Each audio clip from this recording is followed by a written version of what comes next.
Greetings, kindred. I am Voivode Maquette, and welcome to our world of darkness. We are going to be discussing the blood today. Typically, I would say we are going to be discussing a clan, but now we are deeper into the recesses of the world of darkness, where Cain's curses do not reach as they used to. Blood is thinning. Blood is weakening. The 13 founders have no ground where we stand right now. Today, we discuss the Thin Bloods, the Duskborn.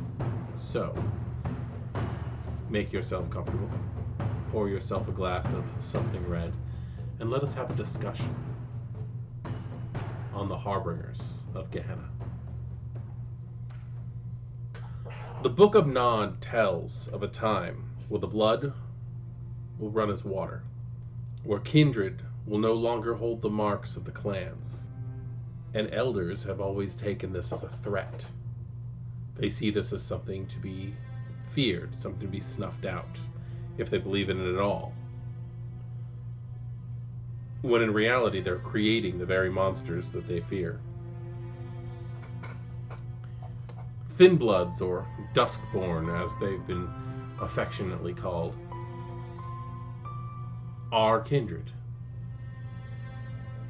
It's just the backwards politics of the camarilla, the zealous ideologies of the Sabbat, and even the need to have power to free their own bindings of the anarchs, cause the Thin Bloods to be looked down upon in all sects. Now, the Thin Bloods do tend to get along with anarchs more than any. But they're an oddity. They're a curiosity. They're toys in some cases. In Vampire the Masquerade 5th edition, Thin Bloods have been raised to a level of prominence where they're encouraged to be played. It's no longer a flaw to play a thin-blooded. It's a type of character. It stands alone as a clan in and of itself. But they're not exactly the same as a standard kindred. They are weaker. They don't have the same gifts of blood, the same ability to heal, the same ability to use disciplines.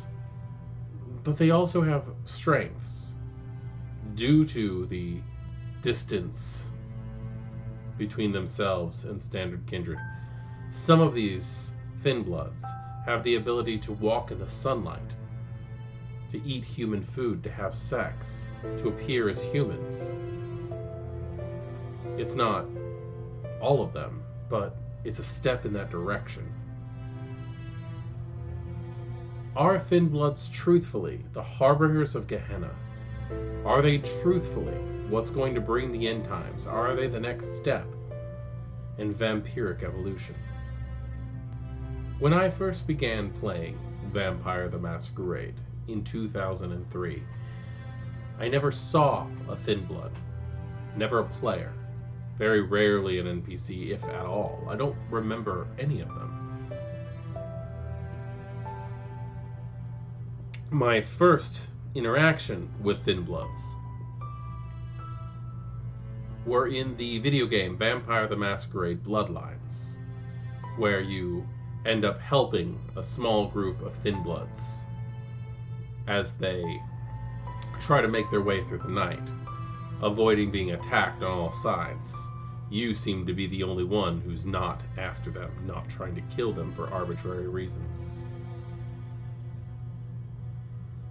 Ignored and neglected, both in and out of character, the Thin Bloods have been growing ever since.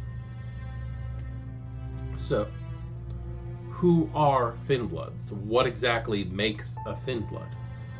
Well, most lore videos like this one, I guess you could say, tend to group them in caitiff territory. And where it is true, all Thin Bloods are caitiff. Not all caitiff are thin blood. A caitiff is just a vampire who does not suffer from the ills of being a member of a clan. They don't suffer from the bane. They tend to be able to learn disciplines upon survival reasons, not on this is what your sire knew, this is what your sire's sire knew. Very few thin bloods have a clan weakness. It's probably one of the most rare disadvantages you'll ever find in a thin blood. But a thin blood is a kindred of the 14th through 16th generations. The blood being that diluted is not supposed to happen, and it is advised by sires to their childer not to embrace for that reason, because the elder kindred believe that the thin bloods will rise up and destroy them. But is that a prophecy of their own making?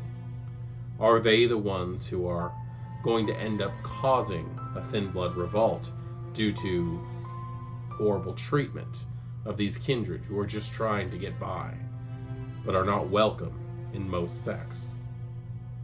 And where they can get along in the Anarch sect, even then there's still oddities and curiosities, pets at times. I was found to see that in Vampire the Masquerade Coteries of New York, there's a thin blood primogen. And that's an interesting thing, considering that in Camarilla cities, most of the time, the edicts that thin bloods should be put to death, or at least branded for what they are, doesn't seem to be playing a ruling in that. So what are the characteristics of a thin blood? Well, the Vampire the Masquerade 5th edition core book goes into that. A thin blood is created when a 13th or higher generation vampire embraces a mortal, while formerly belonging to the 14th, 15th, and even 16th generation. These classifications mean nothing to the thin bloods, as they exhibit a wide variety of traits with no connection to their supposed generation. A 14th generation thin blood may be too weak to even blood bond with a mortal, while a 15th might still retain the ability to embrace, and vice versa. Among the duskborn, the lines are blurred. Despite this, your thin blood character is still fundamentally a vampire, and unless otherwise stated, follows the same rules as other vampires in this book. Inability to embrace seems to be of importance on this. Thin bloods cannot create blood bonds or perform the embrace with any certainty.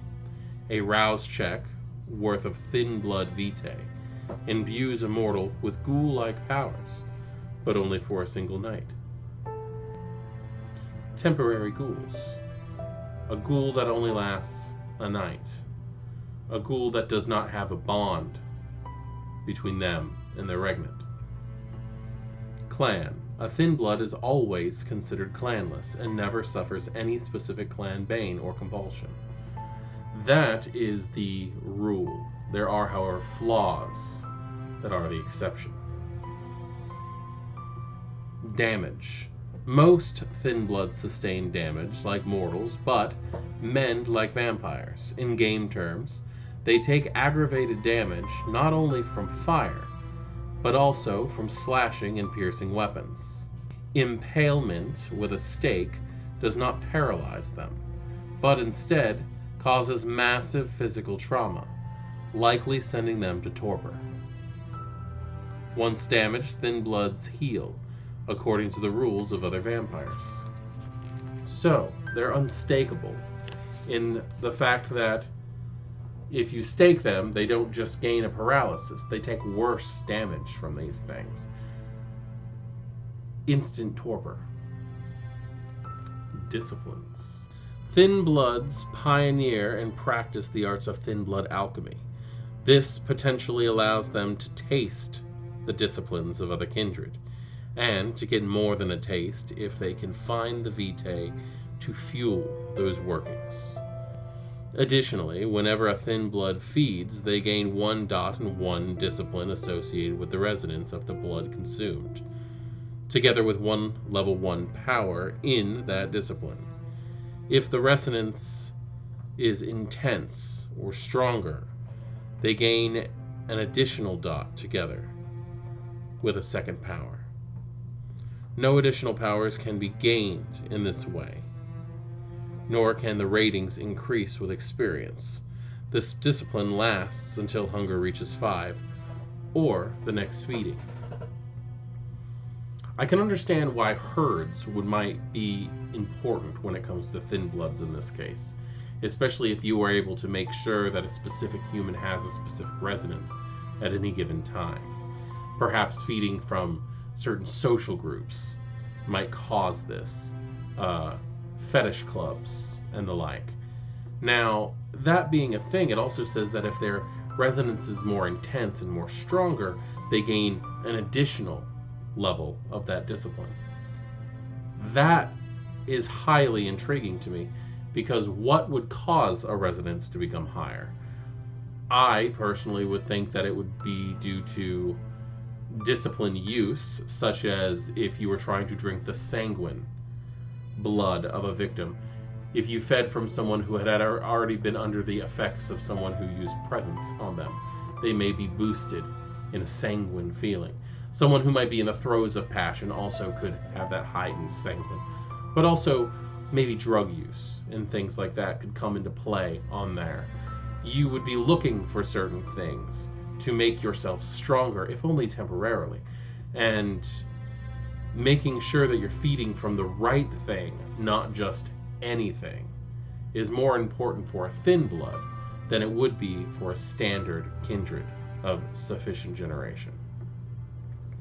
Hunger and frenzy.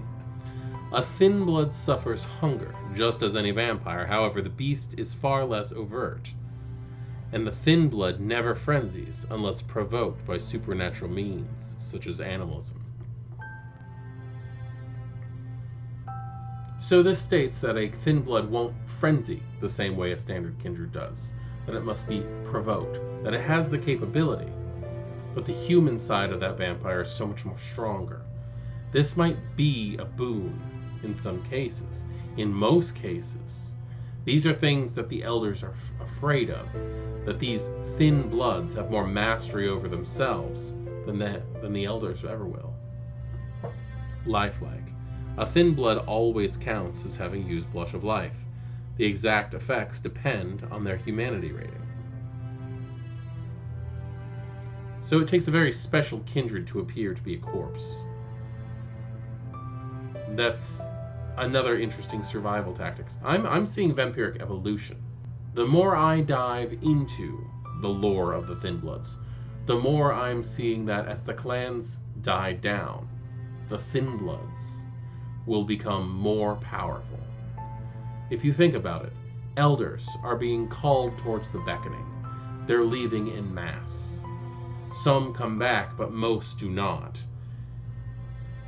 Then there's the caitiff, who are vampires, but they're beginning to strike back against the ancilli and the neonates who treat them like shit simply because they don't have the same flaws in their blood. Eventually, we're going to work our way down to thin bloods being the primary source of kindred interaction. Thin blood merits. Thin bloods often display additional variations. The blood has started to reach out. It's adapting to situations. We will be going over those merits and the flaws that are present in thin blood situations. Now, this is another thing. Ways out. Straddling the line between mortality and vampirism, thin bloods have a choice. While they do not age and can thus stay thin bloods indefinitely, most of their kind sooner or later choose the day or the night. A thin blood who manages to commit diablerie on a true kindred absorbs not only their power and spirit, but also their lineage, turning them into a 13th generation kindred of their victim's clan. The camarilla occasionally dangles this prize in front of duskborns, who show themselves capable of running the dirtiest of errands and surviving, offering up a canite sentenced to the blood hunt as service. Conversely, every thin blood knows someone who returned to the daylight. The story usually goes that they became mortal again by clinging to their humanity until they could hunt down and end their sire, thus ending their curse. Of course, any mortal who knows about the kindred is a threat to the Masquerade. The idea is out there. There's no rules for it, of thin bloods being able to become human again. It gives the suggestion of fairy tales, of thin bloods who are able to hold on to who they are, to not give in to the beast, to track down their sires and slay them. That is a very old myth that's in a lot of older movies. The idea that a vampire can become human again if they destroy the head vampire, or if they kill the vampire who made them. Now, where a storyteller chooses to take this is 100% up to them. But the goal of becoming human again is always there for a player to decide to have, even if it's unrequited. Sometimes the journey is more important than the end. As for being risen to the ranks of a camarilla, we're about to see an influx of kindred who have been given the right to diablerize, who are brought back up to standard real vampire status, who now know what it's like and have not been jaded by centuries to hate others simply because they're not you. What will this new camarilla or anarch society look like when it's run by reformed thin bloods? Time will tell. In that description, I said that there are interesting variations that occur within the blood from time to time, and those are fleshed out through various merits and flaws that are accessible to only thin bloods. And these thin blood merits and flaws, they don't count as standard merits and flaws. I found this to be akin to the way Fomore worked in the old Freak Legion book from years ago. And that's, if you take a merit, you have to take a flaw. There's no numbers assigned to it. There's no, oh, I'm taking this 3-point merit, so I have to take a 3-point flaw. It's a 1-for-1 basis. And that's an interesting way of putting it. The idea that the more your character has developed into what it is in its strengths, that it has also picked up specific weaknesses, is a very interesting survival, again, evolutionary step to keep in mind. Maybe I'm taking a Darwinist step on this. Maybe I played Zamitsu way too many times. But the idea that there's a balance between the good and the bad, whether there's a clan bane or not, is showing different downsides as well as bright sides to playing a thin blood, or for having a game that may be composed completely of thin bloods. Thin blood flaws consist of things like baby teeth, where they don't have fangs of their own, or at least not usable ones. A bestial temper. Having a bestial temper means that you just frenzy like a standard vampire. Your beast is a little stronger. Perhaps your humanity was not as high as you would have liked it during your embrace. Branded by the camarilla. This is a thin blood who has already been captured by the cam, who has been marked as being a thin blood, and therefore is useless in a camarilla city, and may be seen as only entertainment, or just something to get rid of. But if you are branded, you are either thaumaturgically marked, or marked with a ray of sunlight. The sign of the crescent moon. The sign in the Book of Nod as belonging to the last daughter of Eve. My studying up on Nodist scholarly pursuits is not as high as it used to be, but I do remember a story where Smiling Jack, one of the most famed anarch Bruja, he had taken a female thin blood who had a birthmark that slightly looked like a crescent moon and had a tattoo artist doctor it up to make it look more prominent, make it stand out more. Now, after this had happened, from what I understand, Jack went insane, as the child seemed to become the prophecy that was foretold about. The very thing that he was choosing to use as a prank had become what he had claimed it to be. Now, luckily, this does not fit in a V5 setting.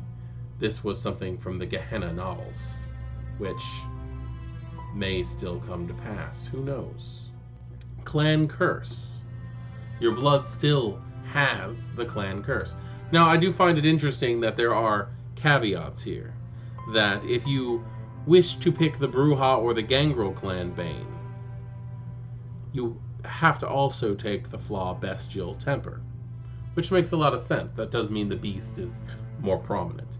But it also says that if you choose to take the Tremere Bane, that you also have to take the Catenating Blood merit, which we'll get to shortly.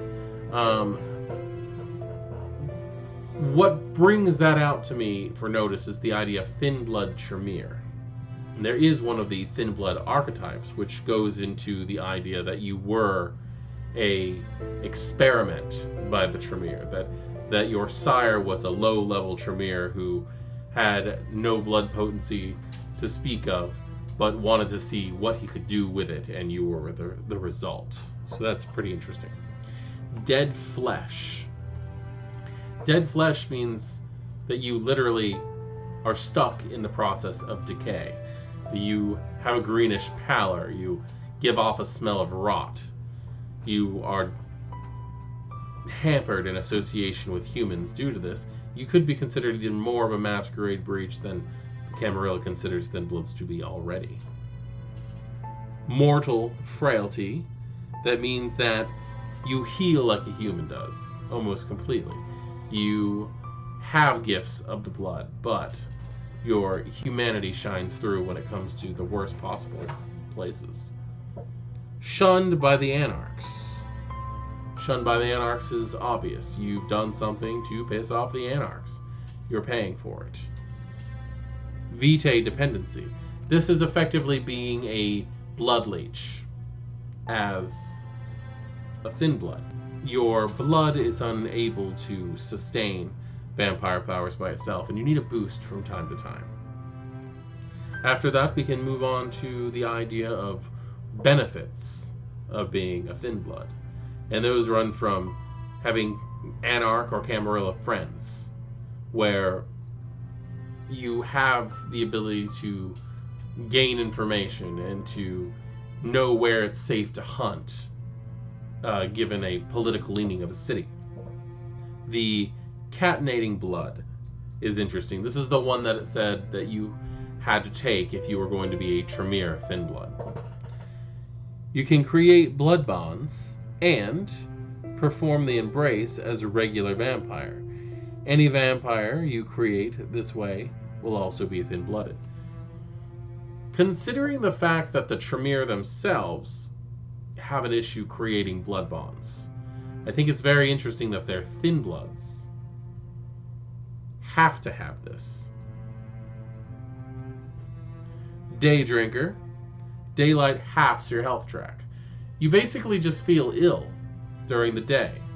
You still need sleep, you still need rest like normal, but otherwise, your vampire abilities and everything, health benefits, all that, everything works during the day. You are a day walker, which is probably one of the things that scares elders the most, is a vampire able to walk during the day. What if they got into your haven at that point? Discipline affinity is the ability to learn a discipline as if you were a regular standard kindred. Now, learning it may be a little bit more difficult. I do believe that it comes paying out of clan cost. Obviously, for any discipline that you learn is going to be important. But this means that you have a discipline that resonates inside of your blood well enough that you don't have to feed on specific resonance to get access to it. Lifelike. Lifelike is like the babyface merit in the old LARP system. You have warmth of touch. You have a more lifelike hue. You can eat food. You can have sex. You can live life as a human, but you are still, for all intents and purposes, a vampire. You can also be examined by a doctor, and they will point you out as being human, as long as it's not a more intense examination. Thin Blood Alchemist. This ability will let you start with a little bit of the power that Thin Bloods are becoming famed for. It's almost like taking the knowledge that you've gained from different resonances and using the ability to cook meth and get a power out of it. And then there's also Vampiric Resilience. You take the damage from like a vampire and you heal like a vampire. In between segments, our friend here's light went out and I had to get him another candle. I think it might be almost time to clean him off. What do you think? Now, one other thing that I would like to discuss in this system for Vampire the Masquerade 5th edition is that of Thin Blood Alchemy. It's almost like thaumaturgy for Duskborn, and it has very interesting characteristics. The fact that it has 2 costs to run, basically double the consumption, because the creation needs to be taken into consideration no matter what you're doing. And there are several ways of creating. You have to decide what your distillation style is as a vampire. Do you use yourself as the distillery? Do you use a body as the distillery, or even a living subject to condense your resonance down? Do you use classic alchemical tools, or do you happen to work out of your garage as if you're running a meth lab? This is all possible. And for everything that you can do with this gift, with this learned power, because this isn't something that they've just picked up, this is something that they stock and trade. Blood alchemists or cookers tend to share their knowledge, where they might have some ancient looking grimoire with alchemical symbols and codes and things like that. It could easily just be a simple spiral notebook with scribblings in it, with ridiculous, outlandish ingredients, where you might need the blood of somebody who's been in a bar fight, mixed with antifreeze and steel wool shavings, mixed together and boiled down and then drank, would give you potence or celerity for a time being. Or you might need the blood of a werewolf mixed with Next Guard flea killer to get some type of protein. The fact is, every Thin Blood alchemist is going to cook or homebrew his own style. And this is a very important thing that storytellers and players have to work together on. Thin Bloods have opened up a whole new world of possibilities. Some examples of Thin Blood alchemy are like Far Reach, which is a level 1 formula, which basically gives you the old movement of the mind, where mixing of specific strange ingredients and then drink can make it so that you can grip, push, and pull things with just the power of your thoughts. Then there's Haze, which basically summons mist that surrounds you, which makes you more difficult to target in a combat situation.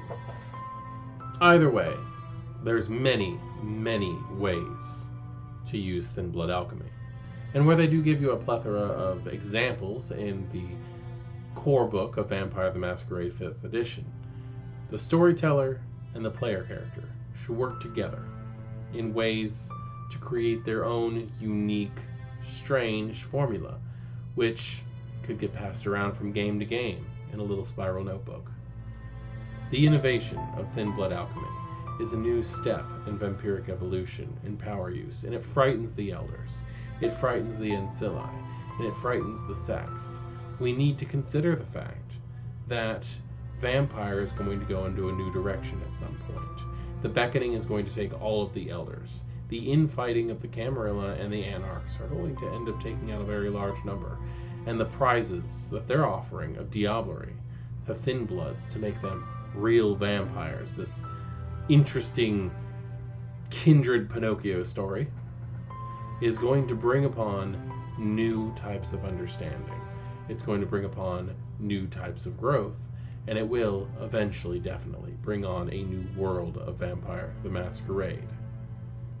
What do you plan to do with thin bloods in your Vampire the Masquerade Chronicle? I would like to hear from you on that in the comments below. Please, if you enjoyed this discussion, this review of the thin bloods, like, share if you know someone who's interested in the topic. And of course, if you're interested in more Our World of Darkness content, subscribe. I am Voivode McCats. This is Our World of Darkness, and I will see you next time. Good evening.